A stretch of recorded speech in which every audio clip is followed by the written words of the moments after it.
Play the chorus. My way, but I'm far away, but I'll keep running just to find a way to you till then.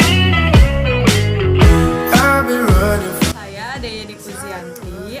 Sekarang saya akan mewawancarai salah satu pengusaha gamis dan hijab di daerah Simorugul, Rajagaluh, Majalengka.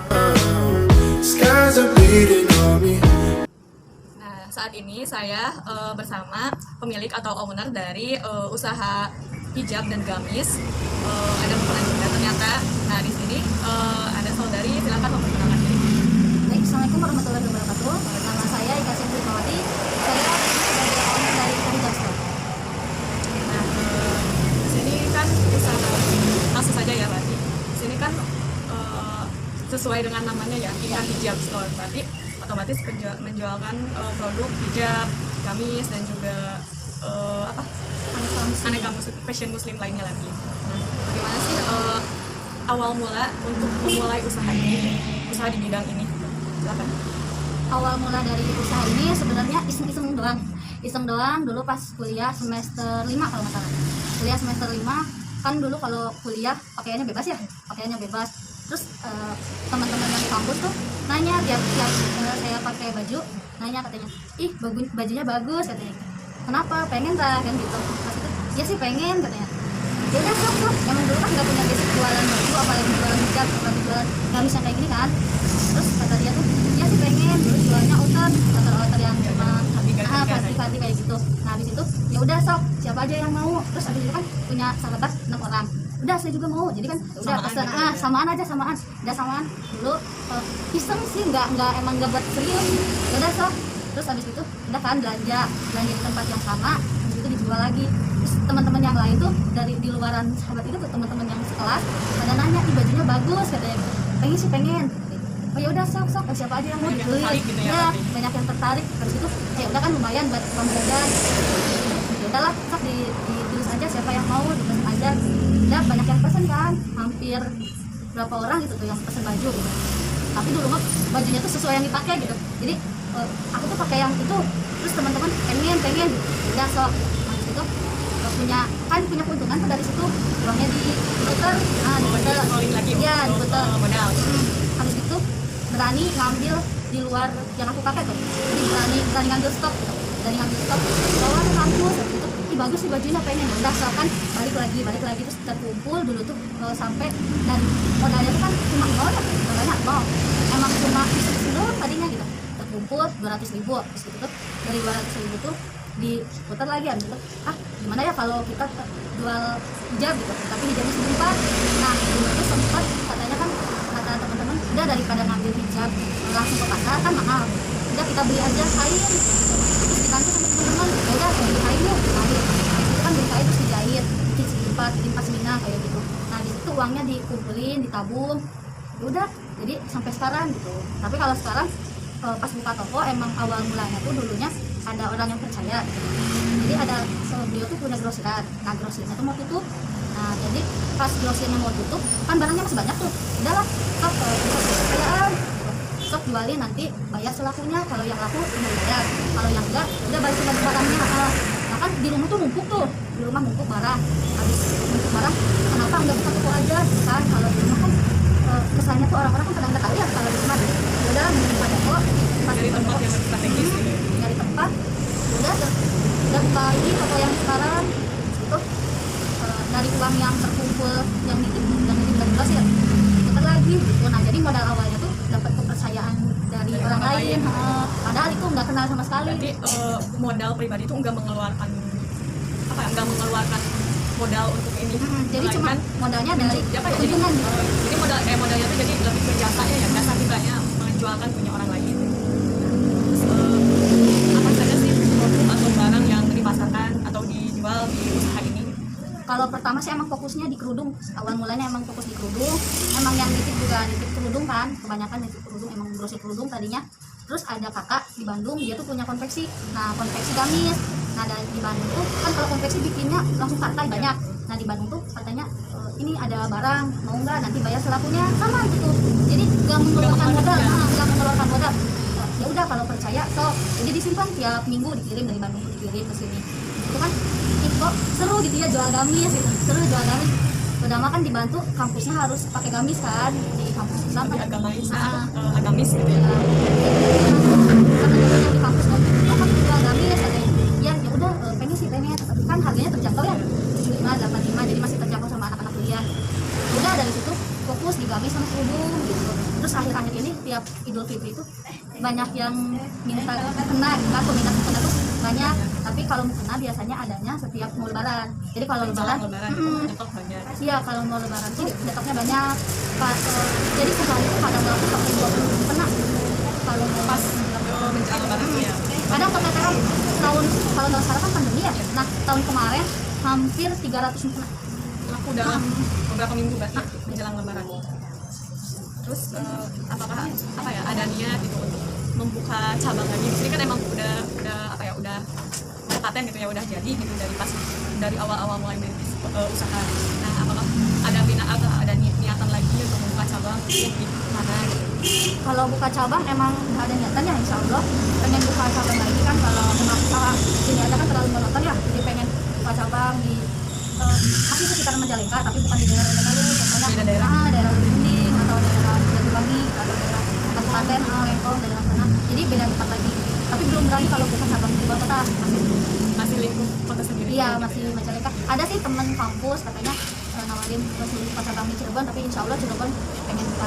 Soalnya kan sudah dekat Tanggaan lah ya. Terus berarti kalau terbilang dari awal itu sudah berapa lama memulai usaha itu sudah berapa lama sampai sekarang? Kalau mulai usaha beneran buka toko kayak gini 2 tahun. Nah, 2 tahun. Tapi kalau merintis kan dulu lewat online merintis dari tahun hampir 3 tahun yang lalu, berarti 5 tahun. Dari Gabung sampai kuliah ya. Itu berarti awal mulanya dari online shop saja. Maksudnya dari penjualannya itu hanya dari online saja.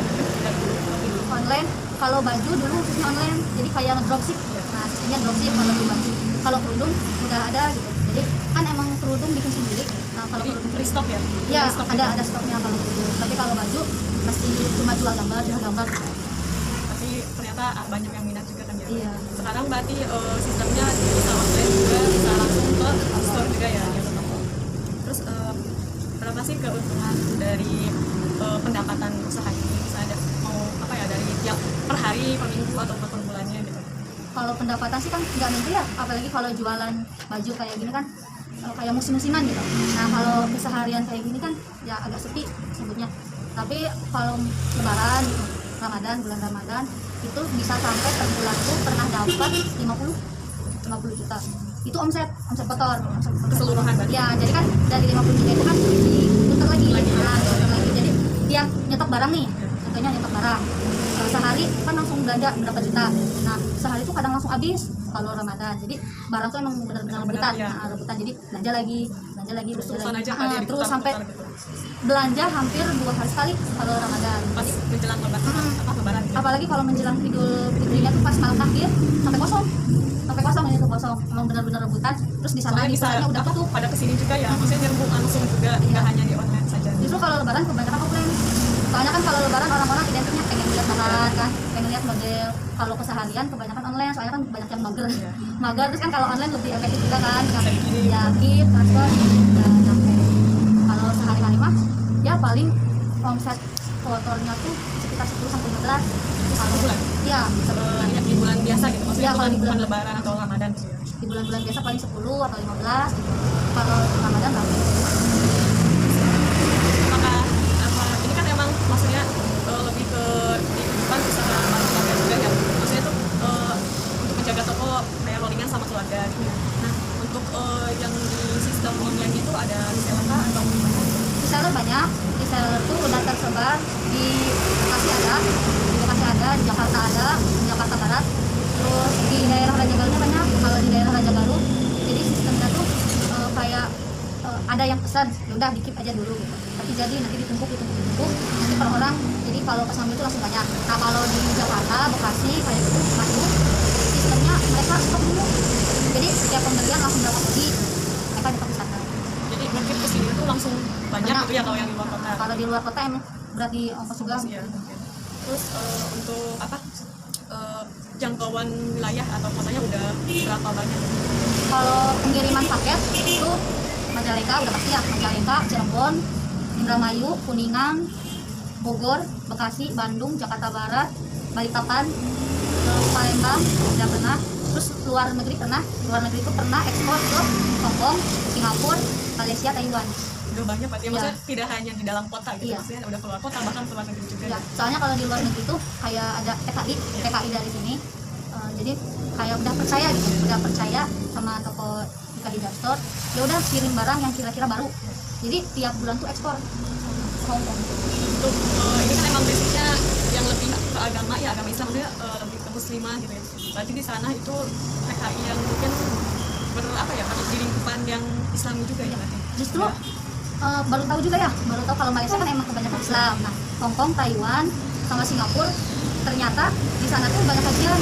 Nah, yang baru tahu tuh kok bisa gitu ya, orang-orang Hongkong, orang-orang Singapura kayak gitu digamis gitu. Emangnya buat apa ya gitu?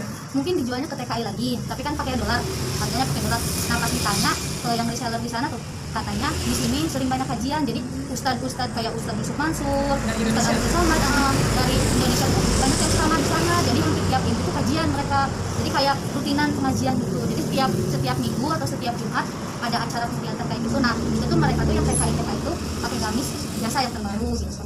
Jadi banyak yang minat juga mungkin ya pengunjung kajian yang lainnya tuh. Kemudian apakah sudah ada keuntungan yang dibelikan mungkin yang berupa kondisi gitu, entah itu mungkin renovasi atau apa atau barang pribadi dari keuntungan bersih yang diambil gitu dari usaha ini? Kalau keuntungan secara fisik mungkin yang udah terlihat itu di motor, mobil. Alhamdulillah kita beli mobil. Itu langsung merintis dari ini mobil. Terus kita paling bisa kayak acara kurban kayak gitu. Nah, pengambilan keuntungan dari sini. Tapi kebanyakan tiap keuntungan itu diputar lagi. Soalnya kan emang modalnya kan masih minim juga, jadi belum berani ngambil yang buat koya-koya tuh belum berani. Cuma ya udah, kalau mobil kan emang butuh buat belanja. Nah, kalau belanja kan pakai motor ribet ya, apalagi jauh kan. Banyak gitu kan. Banyak jauh. Terus ya udahlah, emang mobil mah kebutuhan gitu kan. Motor emang butuh juga buat kalian di sini, gitu, operasional di sini. Berarti lebih ke emang dituangkan ke hal yang lebih dibutuhkan usaha juga ya. Mungkin dari renovasi juga biar kelihatan handling gitu ya, Iya. tokonya juga. Kemudian apa sih prinsip Anda saudara Ika ini dalam usaha ini? Prinsip yang dipegang sampai sekarang itu dari awal merintis usaha ini sampai sekarang sukses, punya usaha sendiri, punya penghasilan sendiri, bahkan sudah meningkat penghasilan juga. Apa yang dipegang? Prinsipnya itu ingin lebih membahagiakan orang tua. Jadi prinsip dulu emang ke usaha, prinsipnya tuh ingin membahagiakan orang tua. Jadi emang keuntungan dari jualan ini nggak dipegang sendiri, pengen bagi-bagi gitu kan, pengen bagi-bagi, pengen buat mama gitu kan, buat bapak, buat adik juga kan gitu. Terus emang gimana ya, hasil dari usaha sendiri kan lebih memuaskan gitu ya. Jadi kalau bisa ngasih ke orang tua kan rasanya tuh worth it gitu. Bangga banget gitu kan. Jadi Kayak punya reward sendiri gitu. iya. Terus kan kadang malu juga sih ya, katanya apa sih sarjana gitu kan, apa sih sarjana ujung-ujungnya dagang gitu kan. Terus orang-orang kan melihatnya tuh orang dagang lulusan SD juga kan bisa katanya gitu. Tapi kan antara dagang cuma jual beli sama dagang pakai ilmu kan beda hasilnya. Jadi aku ngambilnya gini, ya udah kemarin kuliah itu kita tuh ngambil ilmunya, bukan ngambil gelarnya. Kalau urusan gelar mah belakangan, yang penting kan ilmunya gitu. Jadi mungkin bisa segini juga kan berkat ilmu dari kuliah juga, Aplikasian dari ilmu yang didapat ya. pengalaman di kuliah kan jadi lebih gimana ya, lebih luas lagi, lebih tahu gitu. Punya pengalaman juga untuk bekal usaha ini gitu ya. Bukan hanya teori yang dari dosen pasti menerus bukan itu, tapi kan kita juga apa ya, mungkin lebih tertindak nyatanya yaitu dengan ini dengan usaha yang dilakukan. Apakah menurut Anda semua orang itu bisa untuk menjadi seorang pengusaha sukses? Bisa. Yang penting ada kemauan, jangan gengsi. Nah, nomor satu itu kebanyakan kalau mulai dagang tuh gengsi. Soalnya gini, pedagang. Beda lagi kalau itu sebagai apa gitu kan. Apalagi kalau PNS kalau gitu, kan kelihatan gitu ya. Nah, sebenarnya kan yang orang jualan itu omsetnya kan tidak tersegar. Nah orang-orang tuh salah paham di situ, jadi nyangkanya tuh dagang paling cuma berapa sih kan gitu. Padahal kan kalau yang jualan itu pendapatannya tuh nggak terbatas, bisa sampai 10 juta per bulan, 20 juta, 30 juta, tergantung proses kan. Kalau kita bekerja nih di bawah tekanan orang lain, paling gaji kan UMR kan, udah harus nunggu 1 bulan, terus di bawah tekanan orang lain juga. Nah itu yang bikin apa ya, udah enjoy di sana. Sebenarnya sih menantang juga ya, menantangnya kan kalau sepi gimana, terus kalau lagi rame kadang keteter stok tuh kadang sampai habis kan, pusing juga ya kalau yang jualan tapi yang minatnya masih banyak gitu. nah jadi justru yang bingung tuh balance antara supply dan demand. Nah kalau supply-nya banyak, demand-nya nggak ada kan pusing juga. Jadi ya gimana caranya biar balance gitu antara stok barang banyak, peminat banyak, daripada stok numpuk juga kan, stok numpuk buat apa, terus kalau stok cepat keluar tapi nggak cepat ada lagi stok baru kan pusing juga. Apalagi kan ini sistemnya udah stok gitu, jadi masih bingung. Berarti lebih apa ya, memikirkan itu ya ke bagaimana mengembangkan usaha kita sendiri gitu kan, kalau usaha pribadi atau usaha ini. Sedangkan kalau yang mungkin emang sih tidak membandingkan, setiap orang juga mungkin emang punya basic sendiri gitu. Cuman mungkin emang menantangnya di situ ya. Kalau usaha sendiri itu emang lebih memprioritaskan pikiran kita itu bagaimana cara mengembangkan usaha kita atau mempertahankannya juga gitu. Kalau yang lain mungkin bagaimana agar lebih meningkatkan kinerjanya lagi di bidangnya gitu. Kemudian apa sih tips-tips Anda gitu untuk orang lain atau sesama pengusaha lain, apalagi kan sekarang di zaman pandemi seperti ini gitu ya, harus bertahan ataupun mungkin ada yang malah meninggal, ada yang harus kesana kemari minta bantuan untuk mempertahankan usahanya. Nah, tips untuk dari Anda untuk orang lain bagaimana? Tipsnya itu kalau sebagai pengusaha gitu ya, kita tuh fokus. Jadi apa yang kita jual udah kita fokus, jadi jangan tergoyahkan. Ini contohnya ya sekarang saya tuh jualannya tentang baju, kalau terus lihat yang lain ada yang jual makanan, nah itu tuh tergoyahkan gitu. Jadi kan orang tuh bingung kan sebenarnya ini yang dijual tuh apa, terus keunggulan dari produknya tuh produk yang mana yang unggul dari usaha itu kan. Jadi mending fokus, jalani gitu. Kalau udah jual makanan gitu. Jangan sampai goyah. Dulu kan pernah kayak pengen jual baju, pengen jual sesuatu, jual apa kan pernah emang penasaran juga kan, pengen segala coba gitu. Tapi emang kuncinya itu fokus. Kalau usaha sering baca artikel juga dari pengusaha yang lain, itu kuncinya fokus gitu. Apalagi sekarang di zaman pandemi ini kan harus benar-benar bisa bertahan gitu ya, bertahan. Emang kondisinya lagi kayak gini. Baik, terima kasih disampaikan udah mau diwawancarai dan berbagi pengalaman, juga berbagi prinsip hidup tentang kayak bagaimana perjuangan menjadi seorang pengusaha yang sukses dengan caranya sendiri. Terima kasih. 멈춘 시간 속 잠든 너를 찾아가 아무리 막아도 결국 너의 곁인 걸 결국엔 여행을 끝내 이젠 돌아가 너라는 집으로 지금 다시 way back home